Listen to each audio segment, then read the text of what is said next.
Ayan mga BFF, ngayon gagawa tayo ng dynamite pampasabog ng bibig. Ayan, yung giniling natin, ilalagay natin doon sa siling haba. Tinanggalan lang natin yung siling haba.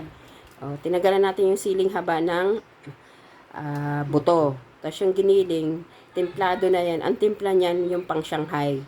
Tapos ilagay natin yung giniling sa loob ng siling haba.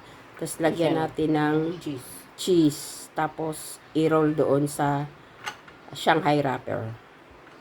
Ganun. Next, asan na yung nagawa na? Wala pa yan mga BFF. Yan. Ulit-ulit lang yung pagbalot hanggang maubos yung 10 pieces lang yan na na wrapper. Kaya 10 din lang. Yan lang. Ulitin yan yung process. And then, pag natapos na siyang mabalot lahat, iprito na natin siya later. Balikan natin siya. Yan. Ayan mga BFF. Isa lang na natin yung ating dynamite. Iprito na natin. Para sumabog ng ating mga bibig. Yan.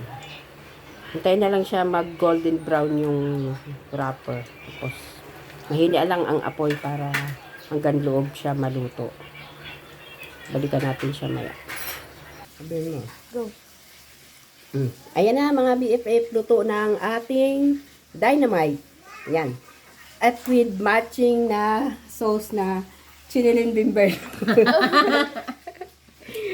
Joke. Bala na kayo mag-isip kung ano yung sausawan namin na chinilin bimberlo. Bye-bye guys. See you next luto sa kusina ng Blind Cusinera. Thanks for watching.